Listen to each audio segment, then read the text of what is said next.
Por lo tanto, es muy razonable que hayan esfuerzos educacionales, esfuerzos sociales, esfuerzos de la UNESCO, esfuerzos de la bioética por mejorar nuestro nivel moral. Pero aparentemente no es suficiente. Por lo tanto, es de celebrar que la farmacología está empezando a presentar productos que van a cambiar y reconfigurar nuestra visión moral internamente, farmacológicamente. O sea, nos dan una pastillita para que seamos más amigos. Esa misma pastillita la puedo usar para 1000 cosas. Miren qué terrible esto, que la bioética también está cayendo en manos de gente muy prominente en la idea que la resolución de nuestros problemas morales es rediseñar al ser humano. Rediseñarlo sea por métodos hardware, como dicen, o software, de lo mismo. La cosa que desde afuera vamos a rediseñar la ética de los seres humanos. Caramba. ¿Y cuál va a ser la ética que vamos a considerar digna de ser metida a través de pildoritas? Y entonces resulta que hay una discrepancia que yo veo entre la declaración y lo que le está pidiendo la bioética. La bioética en general, y eso es lo que nos pasa a todos los que estamos metidos en la bioética, tiende a preocuparse de situaciones dilemáticas, situaciones problemáticas, situaciones que necesitan una resolución hoy, no mañana.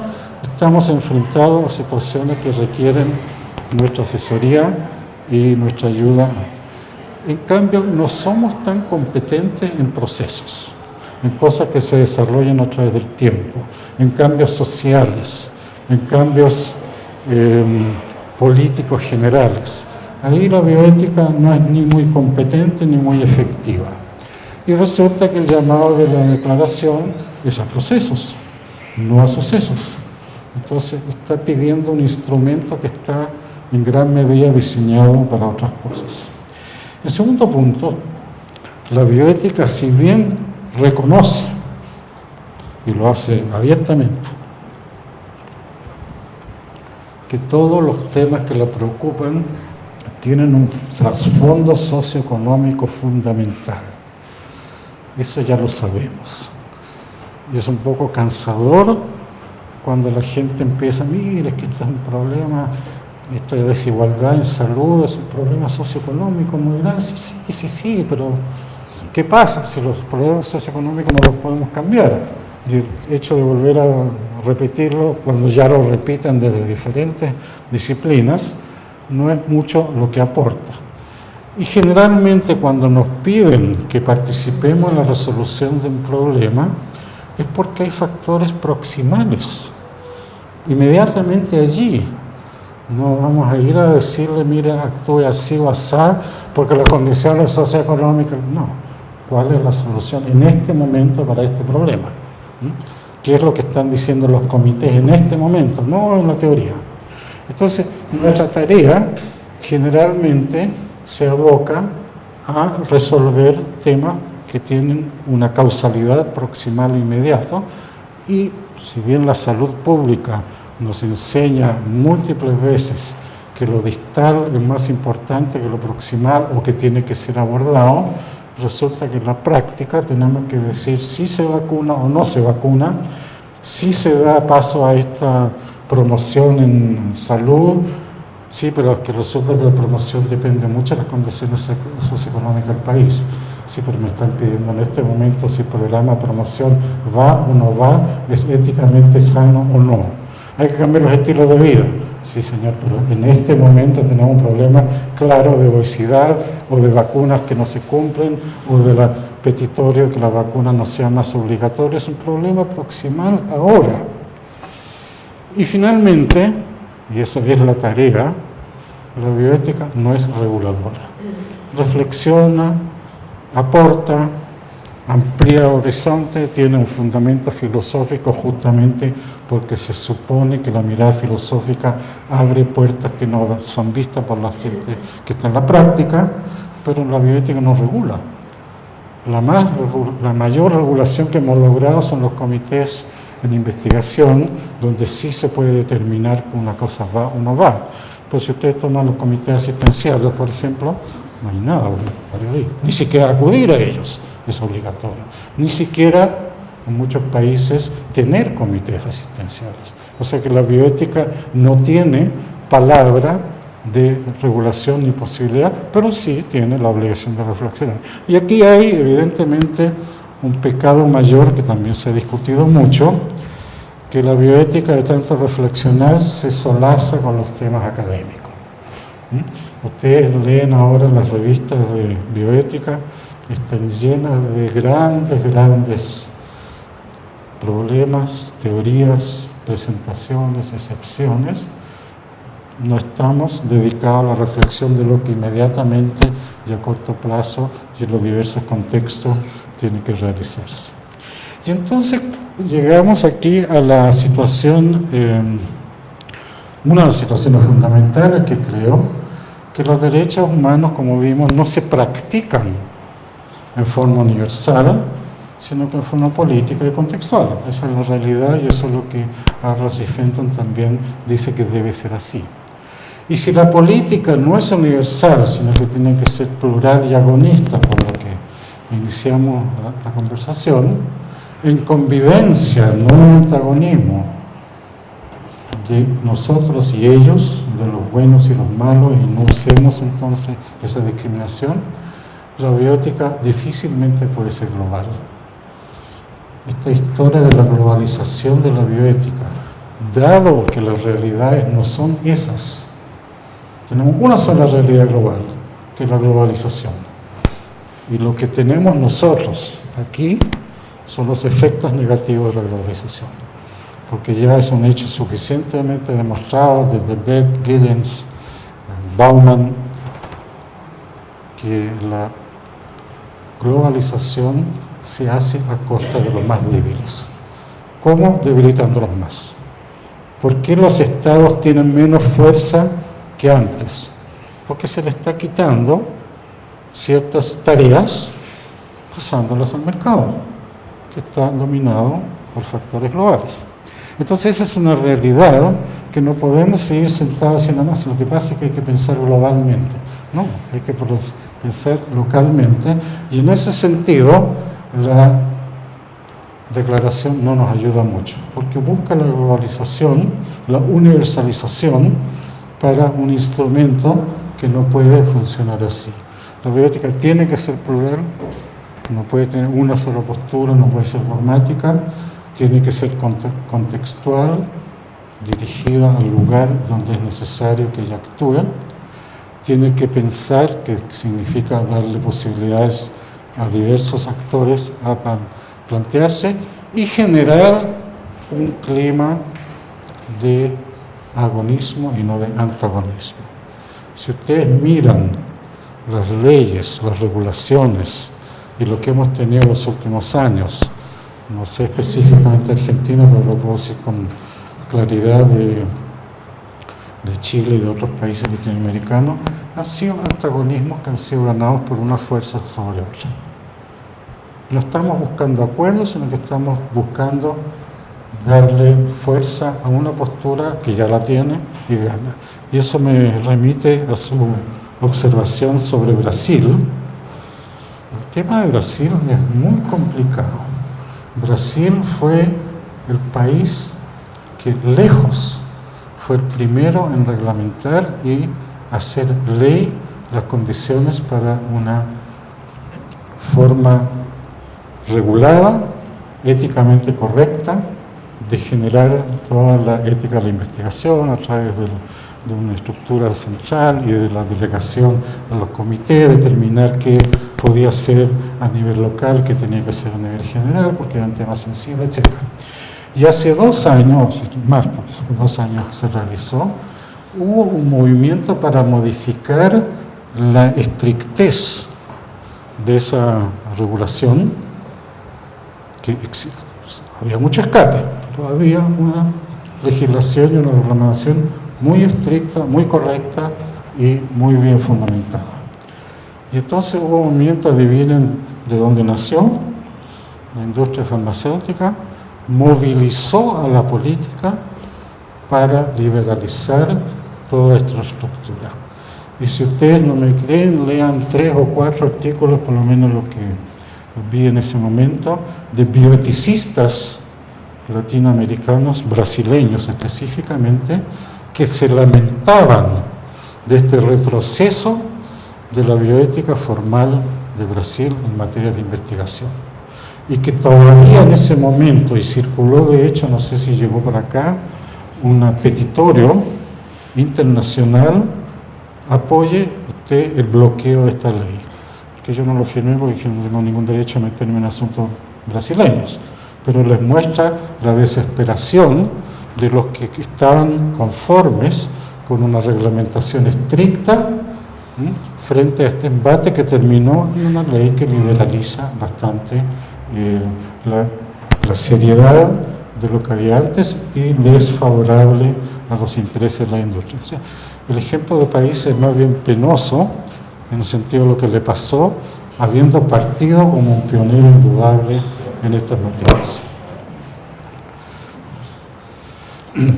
Bien, y entonces vuelvo a decir, la proclamación no tiene nada de establecido, no tiene nada de fijar un camino que hay que seguir, no tiene nada de confirmar la importancia o la capacidad de la bioética de trabajar en el tema, pero es un llamado. Y lo que tenemos que hacer es escuchar ese llamado. Y eso yo creo que no lo hemos hecho y no lo vamos a hacer mientras sigamos, ya tenemos la declaración, ya está todo dicho, no está nada dicho. Está dicho que nos pongamos a trabajar y trabajemos en el sentido que dice abajo, que es rechazar toda idea que pretenda imponerse a costa del otro, de los otros, de la sociedad o de lo otro que es el mundo. No es que tenga un contenido específico de derecho o no derecho. Todo lo que sea abusivo frente a los otros, y por supuesto que lo abusivo frente a los débiles es más fácil de realizar, es contrario a la bioética. Ese es un poquito el planteamiento de la discusión de los placebos y de muchos otros temas, darle un poco más de fuerza a la bioética para rechazar este abuso. Entonces la conclusión, y con eso termino, es que no es problema de declaración. Tiene sus problemas, ya lo vimos. El problema es que nosotros no hemos escuchado adecuadamente cómo interpretar la declaración. Reconocer que tiene algunos problemas, reconocer que lo de las ciencias sociales no quedó más allá de una proclama, está entre medio, pero que no tiene mucha fuerza, reconocer que es una declaración que mira a la tecnociencia como el tema principal y que cree que si nosotros hacemos una distribución equitativa de la tecnociencia vamos a resolver muchísimos problemas, pero los problemas están debajo de eso, no allí, y eso es lo que creo yo que la bioética tiene que releer la declaración con un poco más de conciencia, de responsabilidad de lo que tenemos que hacer y que no está hecho todavía. Termino acá para que ustedes discutan y estén de acuerdo o acuerdo a lo que sea. En relación al planteo, digamos, inicial, me interesaría debatir algunos puntos expresados al comienzo en relación a la importancia que vienen después en la forma como se desenvuelve, digamos, su exposición en relación a la Declaración de los Derechos Humanos. Porque no es lo mismo, por ejemplo, afirmar que el debate, si entendí bien, entre la izquierda y la derecha está saldado en una época en donde más que nunca hay distintas expresiones de antagonismos, en particular en este país, por lo menos estamos viviendo épocas bastante complicadas, porque si nosotros concluimos en que, por lo menos, a partir de, por decir un hecho, la caída del muro de Berlín, el debate entre izquierda y derecha está saldado, corremos el peligro de dejar, digamos, toda una posición de afirmación del capitalismo cuando en realidad los hechos demuestran que no es así. Me interesa particularmente, digamos, cuestionar este punto de salida, porque, bueno, es debatible por lo menos. Y después, en relación Perdón, ¿le puedo preguntar qué es lo que significa no es así? Entonces, punto sobre el capitalismo, pero no es así. No entendí o sea, objetivamente no está saldada lo que demuestran los hechos en expresiones a nivel no solamente local, sino internacional y mundial, que el debate izquierda-derecha no está terminado, no está concluido de ninguna manera. Eso es lo que se entiende eso. Bueno, dicho esto, en relación al papel, eso por un lado. Por otro lado, en relación al papel de la bioética, yo coincido con usted en que posteriormente a la declaración, es más, posteriormente a Helsinki y entre todos los debates, se siguen agudizando los problemas de ensayos clínicos en Latinoamérica, y en Argentina también tenemos ejemplos de eso, ya algo hablamos. Ahora, el papel de la bioética, y esto es lo debatible, ¿es solamente reflexionar? ¿Es solamente, como se planteaba, es solamente debatir académicamente, o es intentar transformar los problemas concretos que tenemos? Yo creo que tenemos que justamente intervenir, transformar, no solamente, o sea, la reflexión sería una etapa de un proceso que tiene que tener como una conclusión la transformación de una situación. Y en ese sentido me parece fundamental el papel del Estado en la transformación. A ver, cuando digo del Estado, no digo un Estado que limite, un Estado que actúe como dique de contención para determinar, pero digamos, un Estado que asegure y proteja a los probandos, acompañado de la participación justamente de la gente y de los que están involucrados en eso.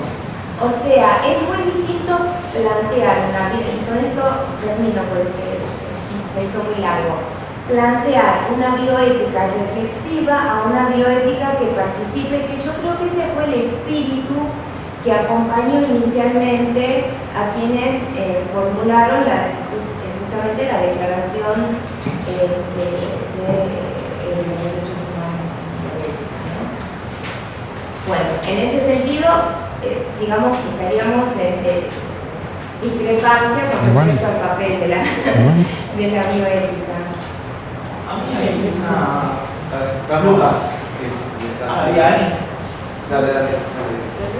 mí hay un tema que no me termina de transformar y no te puedo terminar de llevar. Hay una disociación entre el campo teórico y el campo práctico. Por momentos se siente que el campo práctico, en la calle, en la militancia, en el día a día, donde se ve la bioética, sino en la defensa de los derechos humanos, en su amplia gama, desde el rol desde el rol de los partidos políticos. Estamos hablando de una bioética política, estamos hablando que los derechos humanos son políticos, hay que transformar la política en cómo es la transformación hacia la práctica. Y digamos, en ese campo entre la teoría y la práctica es donde siento que hay una disociación por momentos y no se pueden trasladar todos los conceptos teóricos que están en declaraciones, que son enérgicamente muy fuertes, hacia el campo práctico.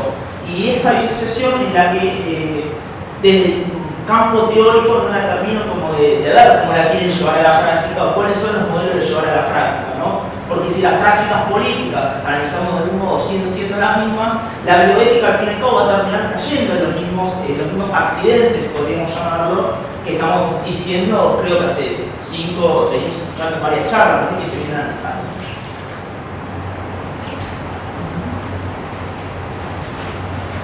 Entiendo que cuando se dice hegemonía incuestionada del capitalismo es que nadie puede discutir que el capitalismo a nivel mundial es el que lleva a ganar en este momento. El tema es que este mismo capitalismo está llevando a la destrucción a la humanidad, y no solo en la cuestión de salud, por ejemplo, cuando hay cumbres climáticas, suscriben 150 países una declaración de que hay que reducir los gastos, etcétera, los países que más generan no la firman y no la cumplen. Es decir, si bien hay una hegemonía del capitalismo, este mismo capitalismo está llevando a la destrucción de la humanidad. Entonces, justamente, lo que se está planteando es hacer una resistencia a eso, cada uno en su trinchera, una trinchera específica, que es cómo intervenir en cuestiones de salud. Pero me parece que tiene que ver con eso, no que se llegó al fin de la historia con la del capitalismo. Yo lo entendí así, o sea, nada, está triunfó en todo el mundo el capitalismo y está dirigiendo el capitalismo. Lo veo de esa forma, ¿no?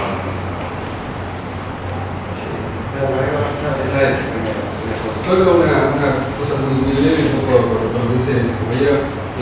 Hay una frase que circula por ahí que dice que es más fácil entender que el mundo se puede terminar que el capitalismo se puede terminar. Eso lo dice sí.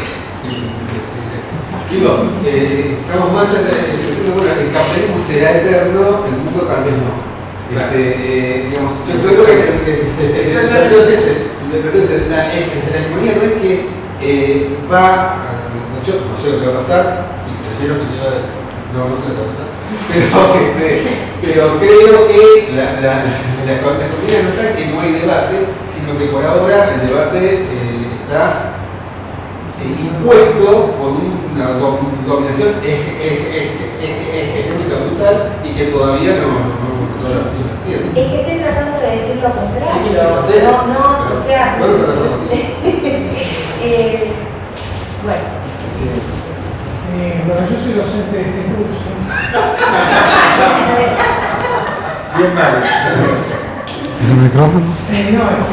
Claro.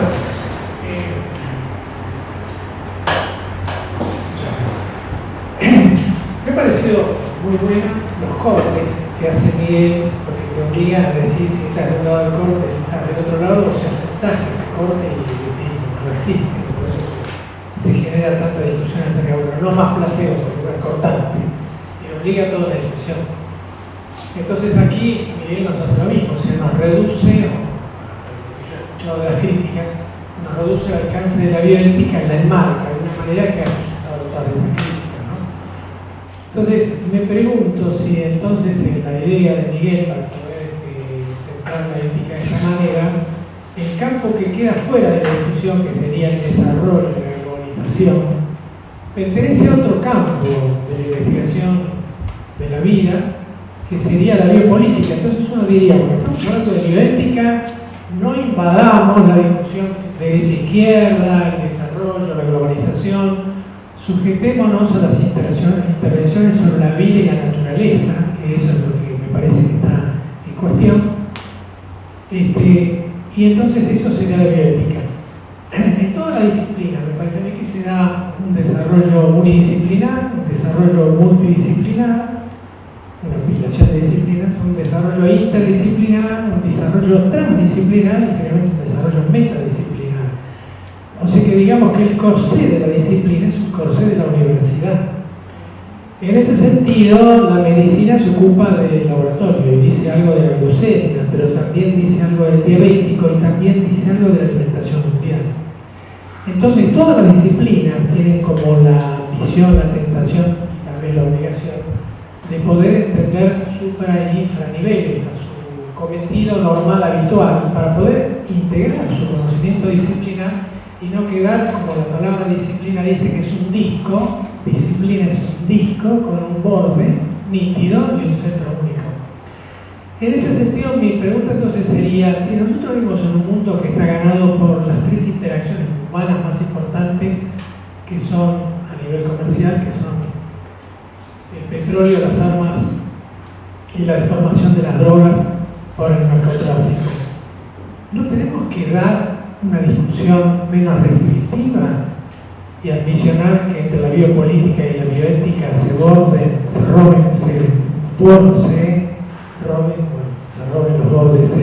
los bordes?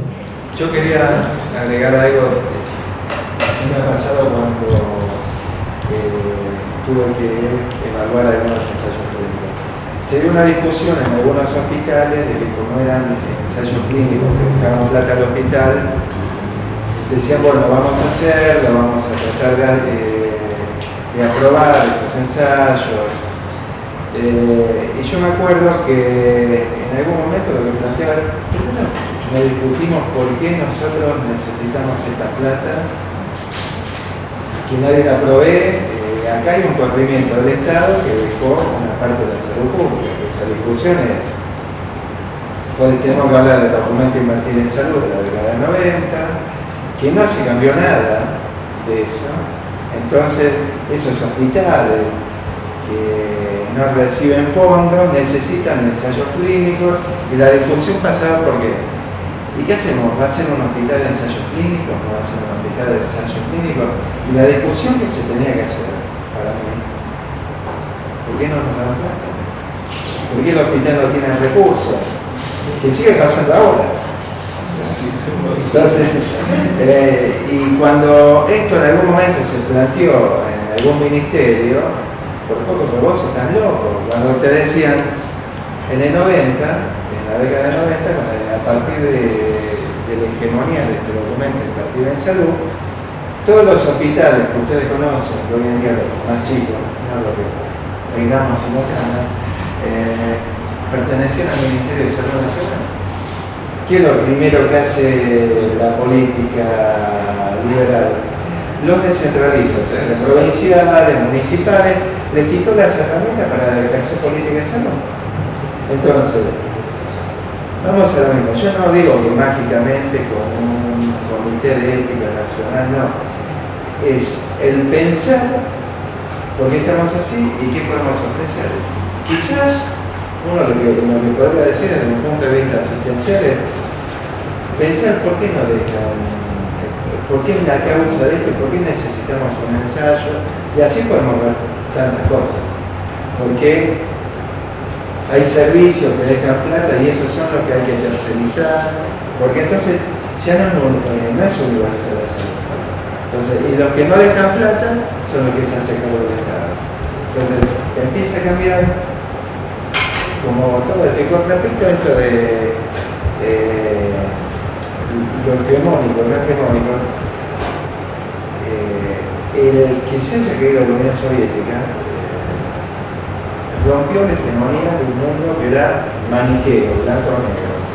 Fue un momento hegemónico, esto lo hablan quienes hacen defensa de lo que es la seguridad nacional, y después pasa por una multipolaridad y después vuelve a la hegemonía de un solo mundo. Ahora, nosotros, ¿desde qué lugar podemos inferir en esto? Profesores, reproducimos, creamos conciencia o no, una conciencia crítica. Yo lo veo desde ese lugar, y desde ese lugar lo que enfoco es la Declaración Universal de Derechos Humanos, que tengo la misma visión que Miguel en cuanto a esas limitaciones, esas críticas, porque realmente es pensar como a partir de una declaración ya está todo hecho, veamos lo que pasó acá, veamos lo que pasa en todo el mundo, entonces en función de eso cómo accionamos, ¿no? Yo tengo una idea, lo que pasa es que el capitalismo no significa que esté dominando el capitalista. El capitalismo tiene dos fuerzas, capital y trabajo. Y siempre van a estar en diferentes lados del mostrador, para que es una pelea constante, obviamente. Y dentro de la pelea que se establece, tiene que haber un Estado que equilibre las cosas, pero un Estado que tenga, digamos, concentrado en la riqueza total. Y cuando uno se excede, darle la mano o a la otra y demás. Y ahí, por ejemplo, sigue el hospital. no recibe los suficientes fondos, ese estado equilibrado, el que tiene que tomar las medidas adecuadas para ello. Pero el sistema capitalista que existe ahora y va a existir por muchos años son esas fuerzas que están de un lado y del otro, que están permanentemente luchando cada uno para su beneficio, y un estado en el medio que equilibra la cosa. Antes del capitalismo existió el mercantilismo, que era un sistema tonto, pero la humanidad tardó 350 años en darse cuenta de que era tonto, y lo cambió al capitalismo. Pero ahora vivimos eso, pero esa lucha es permanente.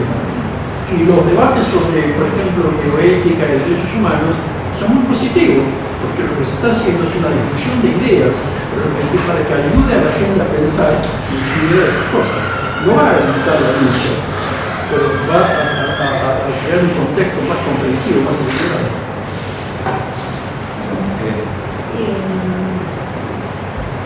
Para lograr la transición, me quedé pensando en...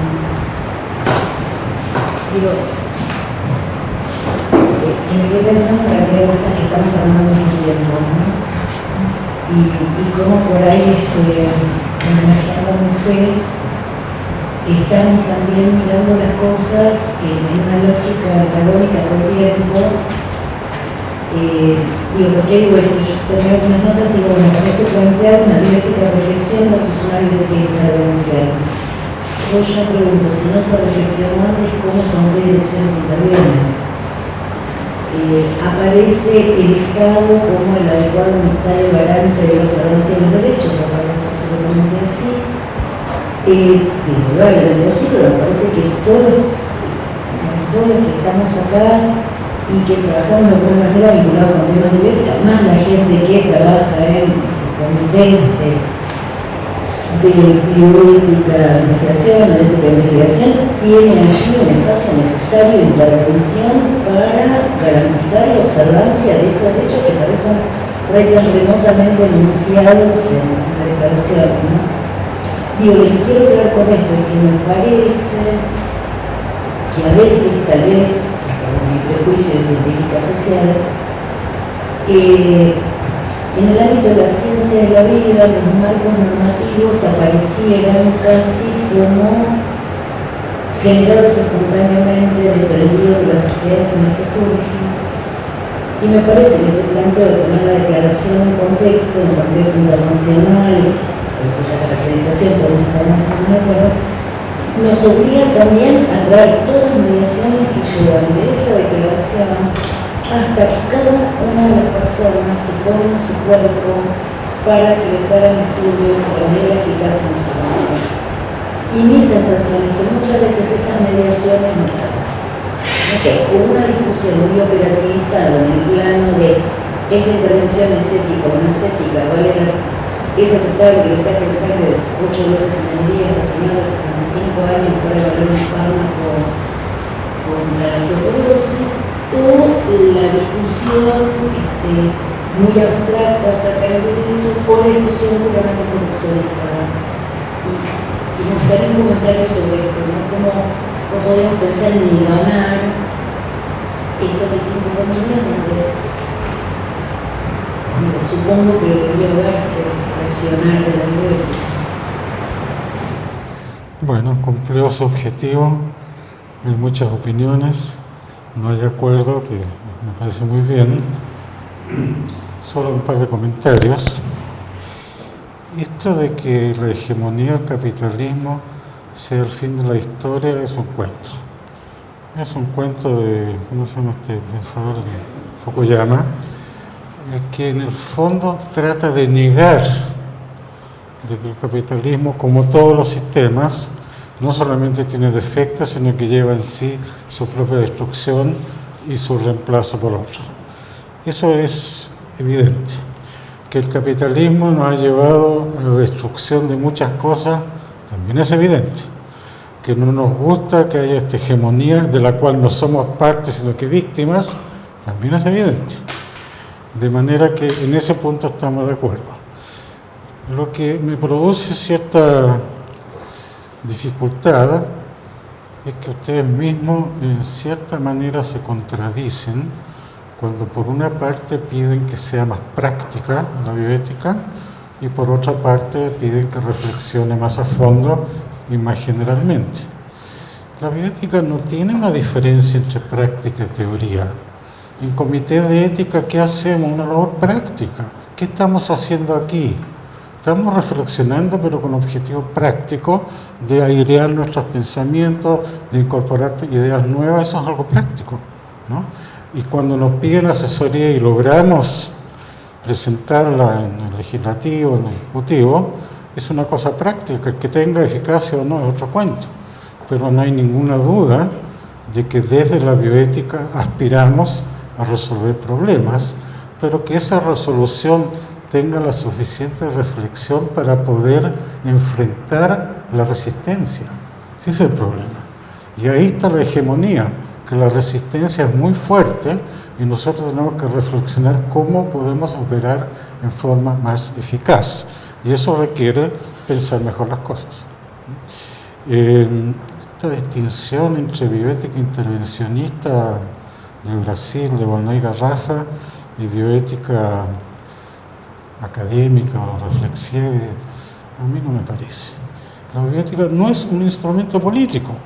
Podrá tener aspiraciones de intervenir en política, podrá querer modificar la estructura presupuestaria de las universidades, de los hospitales, sí, pero no es un instrumento político, ¿no? Es un insumo que trata de influir sobre la política, pero en sí no es un instrumento. Y si se dedicara a la política, si pudiese, tuviese, sí caería en una biopolítica que siempre es discriminatoria, siempre distingue entre los incluidos y los excluidos. Y si hay algo que la bioética quiere evitar son las exclusiones. De manera que si bien estamos de acuerdo, yo creo que no es una disciplina teórica ni práctica, sino que es una práctica que se ejerce a través de diversos comités, comisiones, docencia, escritos, que son cosas prácticas. Publico un artículo, es una cosa práctica. Ahora el contenido ya veremos, pero la idea es airear y compartir ideas. De manera no, esta bioética teórica que es académica no es la idea nuestra. Es un poquito una idea que se ha producido con esto, lo que Isabel Stenger se llama la ciencia rápida, que también afecta a la bioética. Hay que publicar en los ICI, hay que estar en los congresos internacionales. La bioética está haciendo lo mismo, con gran defecto de sus resultados. Entonces, yo creo que esa diferencia entre práctica y teórica no es efectiva, trata de influir, tiene algunos instrumentos que tratan de hacer que la reflexión pase a ser realidad, pero esa reflexión es necesaria sobre todo por la contraposición que es muy fuerte. Y el tema de la hegemonía